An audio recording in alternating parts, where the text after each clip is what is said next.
Hi, this is Nikki, and I'm back with part 2 of the energy read that I was doing. So yesterday I did an energy read and uploaded it to my channel for the divine counterparts, and the key message for them was that they were really wanting to have the happy ever after and the rainbow with you, and that the black cat was at the heart of them. The black cat is all about the mystical, the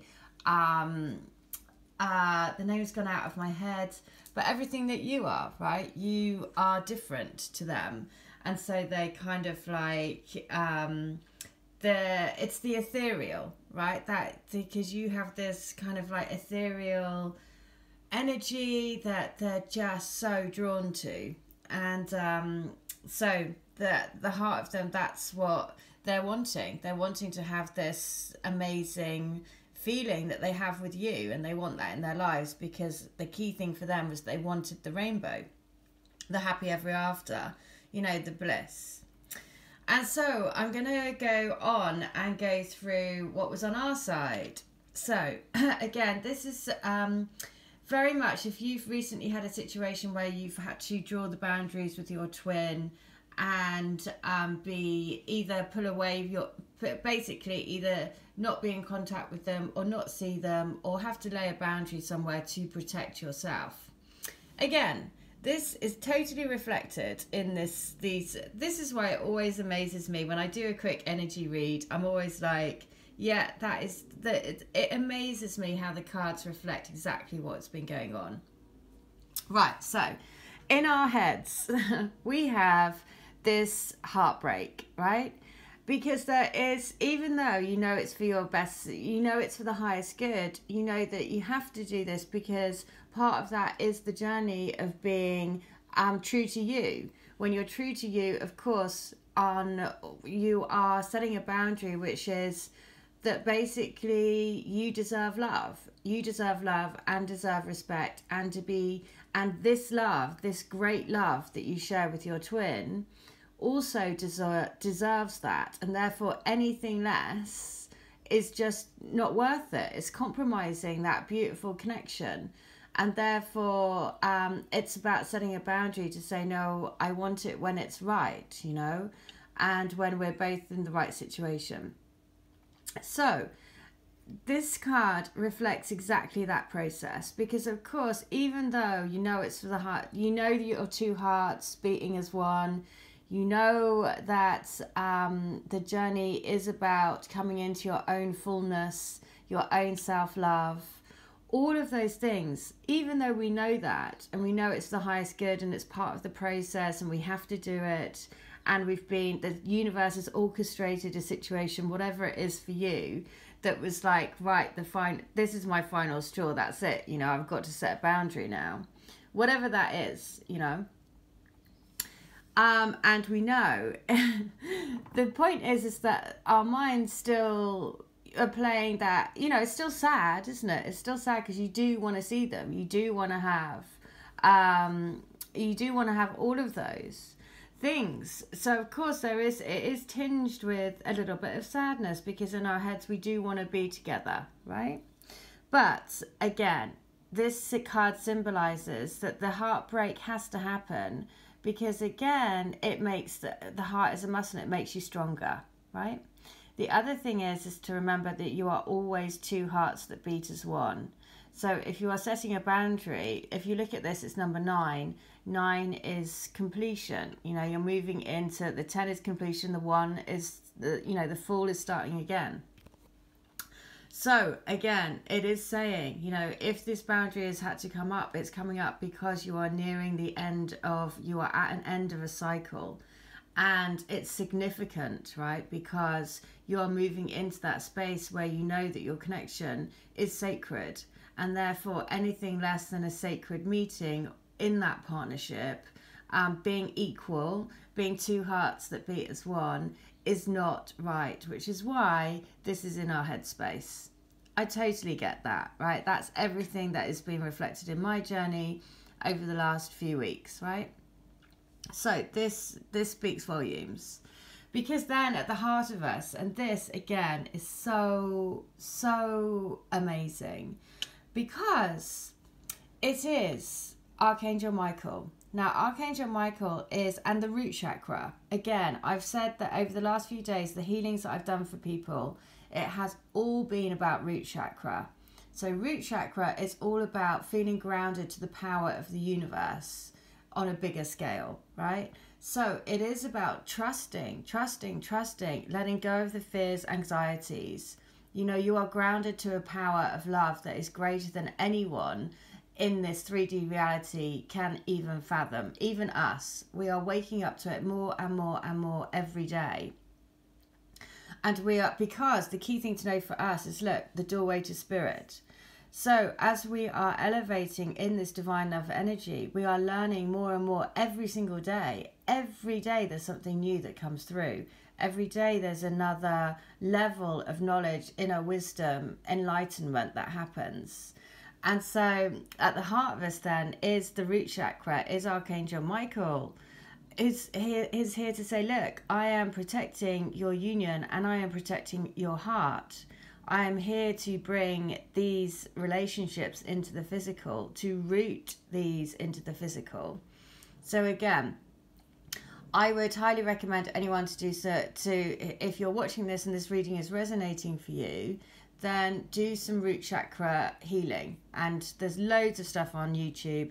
The other thing is go and sit with a tree. Ground yourself into the roots of the tree. The crystal grid that I do is all based around the forest lovers entwined together for eternity around the oak tree.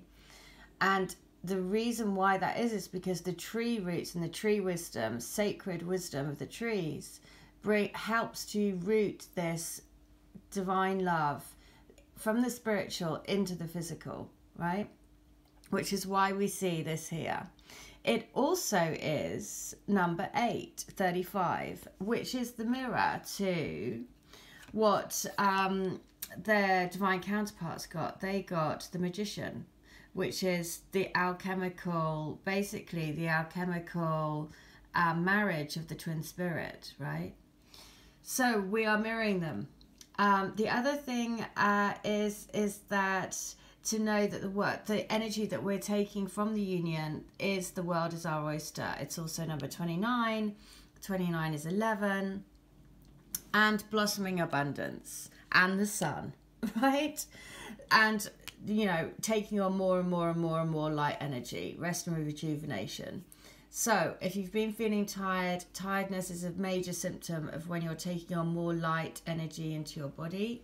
That's all for a reason. It's for a reason because we are lifting up in the vibration of divine love.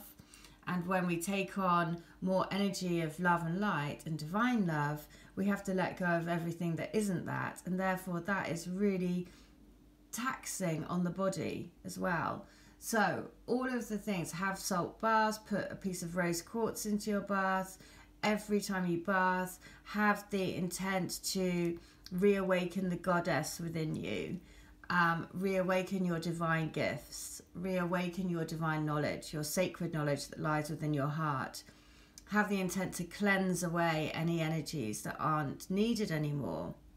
And again, all of these practices, you probably have your own practices, but all of these on a daily, I always say, repeat. You know, it's not just like dip in, oh, I'm going to do a couple of meditations and then that's it. It's a daily practice of really, really managing and uplifting your energy every single day. Living your life with intent, living your life tapped into the abundance of the universe, because actually the crowning energy is the blossoming abundance by the Trinity, right? Which is number 3.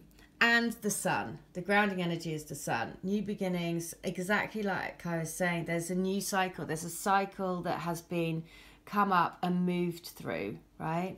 That has brought up emotions, which has brought up, you know, all of the old fears around abandonment. Am I going to see them again if I've had to create this boundary?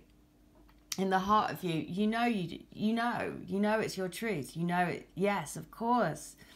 You know, this had to happen because it was the end of one cycle, the start of another. You've elevated more and more into the spirit of this journey, into the soul of the journey, into the essence of what the twin flame path is. And therefore, with that elevation, the mind, the ego has to let go a bit, and that the ego doesn't like that. The ego and the mind has a bit of a hissy fit about it. And so that's why, because the truth of the heart is winning, basically. And that's why the truth of the heart, it's two hearts into one. That's why there's a bit of a tear. The ego is crying a little bit, because actually the ego knows that you've won. The heart has won. The most powerful is where your ego and your heart are aligned. Of course, our ego also makes us. That's part of us. We are human. And so it's when your ego goes out of control, of course that's not, it's when you have your heart and your ego aligned, that's when real magic can happen. That's when you have the alchemical magician for your life, right? Because when your mind and your heart are going on the same path, magic really can happen, because you create your reality, yeah? You create your reality in line with your higher self. And this is what this is saying, right? This is what, because at the heart of you, you have this rooted energy into Archangel Michael, who is the big daddy of all twin flames, who is here to help us bring this, he's the warrior for twin flames, bringing them into their union. And so the spirit animal, so what we are wanting, and this again, massive, I love this card because it just is so clear about what we need to do. There's this little girl, she's really forlorn, and she's looking on this closed gate. And she's looking out at the butterflies, and she's kind of looking, and she's got a key around her neck, right? And it's also number 33, right? 33, again, 33 has been everywhere. The Ascended Masters are with us, looking after us, right? But all she needs to do is open the gate. Open the gate and walk into the light. Walk into the transformation. It's right there for the taking. So instead of wanting, just go forward and be the transformation. That's the message. Don't think you're being locked behind a gate. Open the gate and just be your union. That is the message. Be your union right now, because it's all around you. Your twin spirit is all around you. They are everywhere, literally everywhere. And the animal spirit that we got is the swan, and it is time for a deep dive. Which again is a perfect message, because it's again saying time to go deep into your spirit, time to really trust that the world is your oyster. So with their graceful long necks, swans are able to reach into the depths. When swan spirit arrives, you are called to take a deep dive beyond what is easily available on the surface. You may think you know what is best for you now, but take the plunge into the depths of your awareness. For there is knowledge you are not aware of, and great treasures to discover. Deeper understanding awaits you, and a perspective that comes from greater self-knowledge is what you need right now to better understand a situation or relationship. As you come to know yourself more intimately, so too will you come to better know others. So Swan Spirit asks you to go beyond the surface of what is happening between you and another, and resist the temptation to judge by superficial experiences. Know there is much deeper potential for loving connections, forgiveness, and mutual understanding. Choose to deep dive into your why, asking the deeper questions of yourself. You are led by the grace of Swan Spirit. Well, there you go. So, this energy read is crazy. It's exactly what's happening, right? So if you've been forced to create that boundary, of course you're going to have sadness around it. Of course your mind's going to think, is that right? Let your mind, all the crazy thoughts. But listen, it's happened so you can be pushed more and more onto your spiritual path. And at the heart of you is Archangel Michael helping you root this physical, spiritual love into the physical. The world is your oyster. There is abundance for the taking. It's a new cycle. It's happened for a reason. Okay, the sun. The sun is on its way. All right, I hope that helps. Take care. Bye.